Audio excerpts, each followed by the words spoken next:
been in this business almost 30 years. I've been playing since I could probably about walk, you know? And of all the thousands and thousands of concerts I've done, I think only about 5 or so were with female conductors. And they were quite good. They were really, really good. And you know, you do think, you know, how incredibly lucky, you know, you are to be a soloist where it is a little bit easier. And then you look at any sort of school or any sort of festival where they have conducting students, and you're lucky if you see one female conductor there. You know, it is a hard business for a female conductor. I have so much respect for anyone who makes it in that field. I mean, realistically, I would say about 90% of what I play up on stage, Brahms, Beethoven, Mendelssohn, Sibelius, you know, you name it, Shostakovich, Prokofiev, like, they were composed by, you know, European men, the majority of them. I'm not saying that they're all, but, you know, the majority of them. But I really don't think when it comes to, especially the violin repertoire, the violin solo repertoire,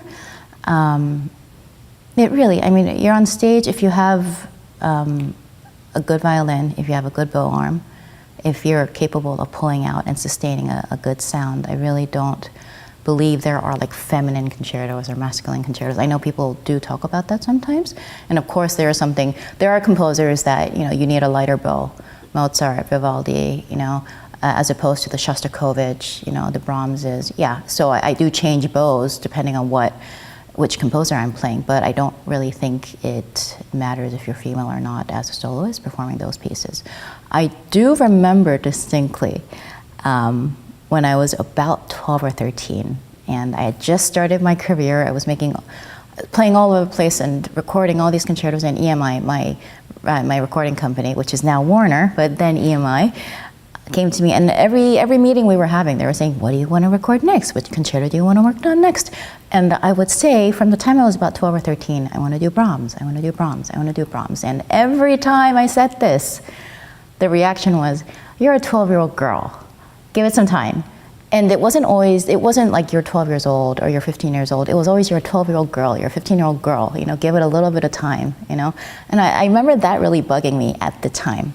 I do know what they were trying to say. They weren't being sexist with a 12-year-old kid, that's not what I'm saying. But I do realize that they were saying you need a little more life experience, you do need a little more gravitas, you need a few more notches under your belt before you can go into the recording studio and put down Brahms for prosperity. So I do understand, you know, when people, you know, have their ideas. I do think that it is up to us, the people on stage, to continuously sort of push the button and play new works, play unique works, play unknown works, and really try to get our voice heard, and, you know, the whole sort of diverse spectrum that is the wonderful music world, you know, really take advantage of that.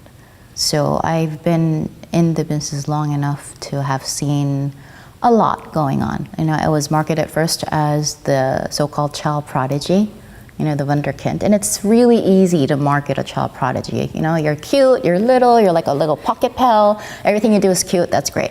But then you give it 2 or 3 years, you go back to these orchestras, they're tired of the child prodigy. They want to hear good music. They want to see you develop. They want the next level. And, you know, as a kid, you know, you're still growing musically, physically, mentally, emotionally. You're still growing, and then you're a teenager, and you have to deal with all this plus a professional career. So, you know, growing up on stage is not necessarily the most fun, but I think it does force you to grow up pretty quickly, and especially now with all these Hollywood scandals and all the classical music scandals coming out these days, I do realize why my parents were so adamant about traveling with me until I was in my 20s. I was probably 20, 21 before I was traveling on my own. And until that point, though, I always had a parent with me, I always had a manager with me, I always had somebody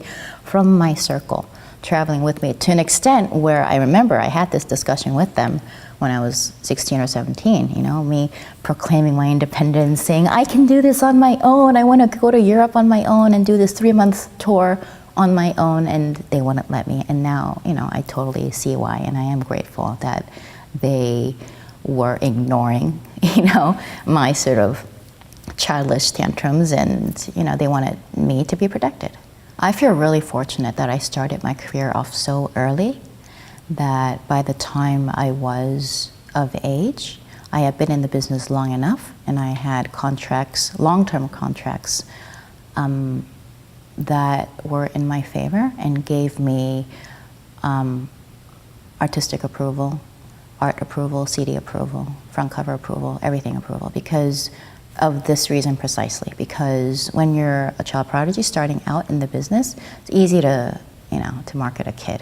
You know, you put on a pink flouncy dress, little white knee socks, and a pink bow in your hair, and everything's really cute. But then you go through that sort of tween area. And when I was growing up, like, we didn't have Britney Spears, we didn't have Christina Aguilera. There was no tween section if you went to the mall. So basically it was little like flower girl dresses or like strapless, you know, women's gowns, and there was nothing in between. So I remember there was about a 3-4 year period in between when nothing fit, and every time I had a CD cover or every time I had a photo shoot, the marketing and the art directors, you know, wanted to still stuff me into these frou-frou sort of puffy dresses with the big sleeves, and my body wouldn't agree. My body couldn't physically be stuffed into these dresses, and then yet if you're 12 or 13, you can't really be out there in strapless black, you know, ball gowns either. So there was sort of a transition period which wasn't fun, just being a girl, trying to grow up and not really, you know, fitting into your own body at the time. And then you try to get through that as painlessly as possible. And then when you do hit, you know, 16, 17, 18, when you do have a little bit more of a voice and there are more options to choose from, then you start wearing stuff that you want. You have a little more say over the artistic direction, so that it's not just you sitting there for a CD cover or a magazine cover in a strapless gown, but it has something to say. You know, I remember there was one CD cover I did for my Vivaldi Four Seasons disc, and this wasn't the photo that ended up on the cover. It was one of the sort of booklet photos, and they wanted me basically. This was during the sort of Joss Stone era, where there was this amazing photo of her with nothing on but body art, you know. And I remember them bringing me this board with all these amazing images and saying, "Let's try this." And I looked at it and said, "Tell me where that says Vivaldi Four Seasons. If it is repertoire appropriate, if there's anything that has a correlation with the composer or the repertoire, I am game. I will give it a go. You know, I like myself. I'm willing to give anything a try." And as long as, you know, at the end of the day, I am happy with who I am and the work that I put into my art, and respecting the fact that, you know, the people who come to the concerts, you know, my grandfather comes to my concerts. My grandfather still buys my CDs. You know, I want him to be proud of what he's seeing. You know, I don't want him to cringe and say, "Oh, what is she doing?" You know, so it really is a delicate balance. I have a lot of empathy for all these child prodigies coming up these days. I was one of them. I know what they're going through. I know the sacrifices they make. I know the sacrifices their parents make. I know how just about impossible it is to have a normal childhood, to go to a regular school and then study music on top of it, and then to maintain a career. It is next to impossible. It really is. And I would hope that whoever does pursue this as their life, as their career, as their everything, you know, have the right people surrounding them. You know, all you need is one person who's only looking at the short-term picture to ruin it for you. You know, I remember, you know, there were people in my life saying, you know, my managers, even at the time I was in my teens, saying, "Go to school. You know, you don't need to play with this orchestra. You know, they will invite you back next year. You know, you have the SATs coming up next week. You know, take that week for yourself and be a kid, be a student." And I mean, little things, like I missed prom. I missed going to prom. And in the US, the prom is a big deal. I missed prom because I was playing at Buckingham Palace for Queen Elizabeth. And at the time, I'm telling you, that was pretty close, you know?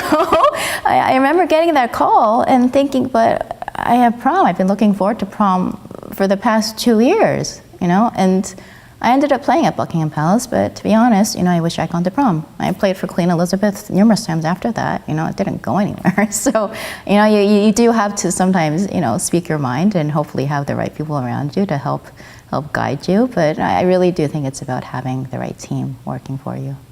I think historically, if you look at old videos of Toscanini and Stokowski and Ormandy and these great grand maestros that we all revere so much, they can be pretty brutal. I don't think any maestro in this day and age could get away with abusing musicians in that way. And by abusing, I mean, verbally, emotionally. I have been in some rehearsals with conductors I will not name, where they have caused grown men to cry at rehearsal because they were so brutal with their words. And I think part of it is that we have a lot of respect for our maestros, and I would say the majority of them deserve our respect because they have earned it. I think a small handful of them, and these are normally, I've noticed, sort of the B-class conductors. They're not the absolute greats. The absolute greats do not treat people badly. The absolute greats are in a good place in life where they're pretty happy with who they are. They do not get a rise out of treating people badly. It's the B-class musicians who aren't quite where they want to be, who get a bit of a power trip by thinking they can get away with treating people and colleagues badly. And I think that since we're now finally talking about it, we're in a better position to notice it when it happens and say, hey, this isn't okay. This is really not okay. And if the ultimate goal at the end of the day isn't to stroke somebody's ogre, but to create beautiful music and to deliver the best performance possible, if that is truly your goal, you want everybody on stage to play their best for you. That is the ultimate goal. And nobody's gonna play their best if they're scared. They're gonna play their best for someone that they genuinely respect and admire and want to play better for. And I think the truly great maestros are able to draw that out of their musicians. I think it's great that we're all talking about this now. I think there have been way too many people that we all know of, that too many instances that we all have either witnessed or have heard of or have friends who have gone through in the business, and I think too much of it has been swept under the rug. Male and female, by the way. It's not just one way, it's a two-way street. And I think it's great that we're finally at least having a dialogue about this and opening the door so that we can all sort of be better informed about what is okay and what isn't okay, and realize that at the end of the day, we all deserve to be safe and happy and accepted for who we are. And I think just having these discussions now is a really, really big step forward. People are very, very smart. They want real quality. They want to listen, and they want to see something really, really good. And they buy their tickets. They choose to come to the concert and spend an evening with us. They could be at home watching reality TV. They could be at home watching their Kardashians or the Real Housewives, or go out to dinner or go to a movie. They choose to come to the symphony, and they want real quality music. And I think at the end of the day, whether you're an orchestra member, whether you're a chamber musician, a soloist, a conductor, if you have genuine talent and a little bit of luck and the right people surrounding you, I really do think in our business, it really is, at the end of the day, a fair business, and I think you will be noticed.